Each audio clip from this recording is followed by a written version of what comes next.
Okay, so I had this video idea I don't think I've seen on YouTube, at least not for Trails of Cold Steel, where I would talk about if you like this character arc or this character's sort of vibe, I think you'll like this movie, game, show, whatever. And I'm thinking about making this into a series. So let me know if you like this and I will do more. And this, to be specific, is only for Trails of Cold Steel 3 and 4 because that's all I've played. So let's get started. Alright, so I think the first person I want to talk about, and actually what inspired this video for me, is the character Altina. I had recently finished watching Vivi Fluorite's Eye Song when I had, made the video about Trails of Cold Steel. And I was thinking about Altina's character a little bit more, and I was like, okay, her, development is so similar, and not to give the story away, I just mean in terms of a similar character, similar issues, with Vivi Fluorite's Eye Song specifically. So Vivi is an AI, and she is, is an extremely intelligent AI. So she, like human level intelligence. Like she can talk, she can do whatever, not like any of this basic AI that we have now. And so, but she doesn't have a great understanding of emotionality or connection with people. Her whole mission, and this is in the first episode, so not a spoiler, is to sing with her heart. And she doesn't understand what heart means, and that's part of a much bigger picture, which is a very sci-fi, very good show if you haven't seen it. She has to basically help save the world from AI destruction.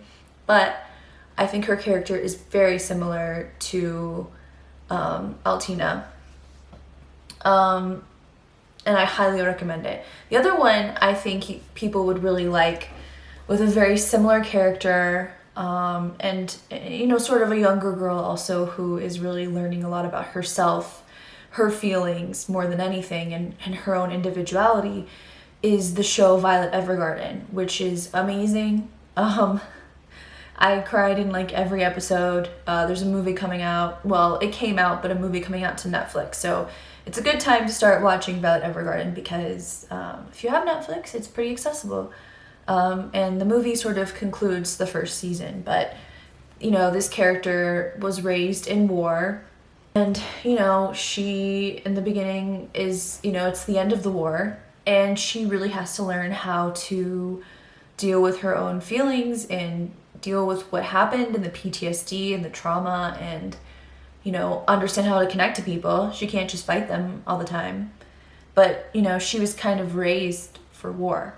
And I feel like if you liked Altina's story and you want more of that, I think it's a very good, very, very good show. So I recommend both those shows very highly, just in general, even if you don't care about Altina's story. So I'm thinking for this video, I'll just talk about like the main people that start in Trails of Cold Steel 3, but I have a lot more ideas. So again, if you like this, I'll make a whole series, but continuing. So next we'll talk about Ash. One show, now I've only watched 20 episodes of the show, and it's very hit or miss for me, but I think it reminds me of Ash a lot. It's called Bungo Stray Dogs. And it's about, basically all these different guys mostly, some girls too, but mostly guys who, have been sort of abandoned by society or abandoned by people. And, they're fighting, these evil forces, or they're doing detective work and using their powers for good. But they all have sort of emotional issues, PTSD. They've all been through something, and they're all banding together now. Hence the stray dogs, if you get it. I don't know what bungo means. I have heard that all the characters are based on Japanese literary characters, and going in later, there are some American literary characters, and so as a fan of like classic American literature, you can see it. It's very cool how they have the powers based off of, different literary characters. Like there's a guy like The Great Gatsby which is pretty funny. And, you know, he has his own power and he talks, you know, he says old sport and all this. So I assume if you've read Japanese literature, which I haven't, it'd be cool, but I haven't. I'm assuming you would understand more of the characters, but all the characters are very unique and well fleshed out because they're based on literary characters, even if I don't understand the references or know where they're coming from. Anyways, so there's twofold. You know, you've got the same issues Ash deals with, but you also have this literature element, and, you know, Ash loves reading. He loves literature. So it's kind of the perfect show, just like, I feel like if Ash wasn't in it, he'd be watching it. It's not my favorite show. It's like entertaining enough I've kept going, but I'm kind of on the fence. Like there's parts that are so good, and then there's other episodes that feel kind of fillery or, you know, are just a battle. I'm kind of like, meh. But Dawsai is my favorite character in that show, who's not really like Ash, but just saying if you watch the show. What else? I think you would like Dimitri's route on Fire Emblem Three Houses, because he kind of has a similar, he's nicer than Ash, but he has a similar sort of vibe. He has similar issues that come up. And I just think that you'll enjoy his story and seeing his character development if you've enjoyed Ash's story and Ash's character development in Cold Steel 3 and 4. What else? Deadpool is another recommendation, which is totally left field, but Deadpool and Ash, kind of similar in terms of their bluntness and just, you know, their sense of humor. So if you're looking for that more than anything, go watch Deadpool. First off, I have a game rec. So if you liked Rean as protagonist, I think you'll like East Monster Nox 9, which I just played and loved. And in fact, I loved it so much I haven't been able to find another game to fill a void. I finished it like a couple weeks ago. Nothing. But the protagonist is kind of similar to Rean. He's different. He's a little more adventurous, but I just feel like he has a similar vibe, and maybe that's what Falcom goes for. Maybe they usually have a similar vibe in the games. I'm not really sure, like with their protagonists, but it just has a similar vibe, so I recommend it. Attack on Titan, I think the main character, Eren, deals with a lot of similar issues to Rean. Different to an extent, but similar in terms of, you know, you're wanting to give up things to save the people around you. You're trying to get rid of this force that's trying to basically take over your entire world. And, you know, you've just been through a lot of trauma, and there's a lot of traumatic things that happen because of that. And Xenoblade Chronicles 1 and 2, I think, are also similar to... Okay, Xenoblade Chronicles 1 and 2. I think his character's kind of more like Adam, which you won't know who that is until you play the games and the DLC, but very similar to his character in Xenoblade 2. But I think even Xenoblade 1 and 2, the main story, the protagonists kind of have similar issues to Rean, of, you know, wanting to save the world, wanting to kind of like do everything on your own, but then learning how to work with a group of people. And they're just amazing games, like amazing. I'll have to do a review on them too, but I'm sure a lot of people have, you know, already heard the reviews, but like super underrated games. I know there's only like 1 million copies sold for each one. So if you haven't played those games, check them out. There's a bit of a learning curve, and then amazing story. The world is like, I'd say Trails of Cold Steel does this similarly, but Xenoblade, it more shows you just how detailed the world is. Like everything is so detailed, in the cultures, and the NPCs are not as good as Trails, but like the feeling of the world is very similar, just it being so big and just there being lots of like details within that. And you can even buy books in the games, though, in the second one, I think, but it's not the same as Trails. All right, anyways, on to Musse. My first one is another live action, but this is a show, amazing show, called The Queens Gambit. And it's about a chess player. And if you've seen Trails of Cold Steel and played it 3 and 4, you know Musse plays chess. She's very strategic, she loves that kind of stuff, and the character kind of reminds me of Musse in her own way.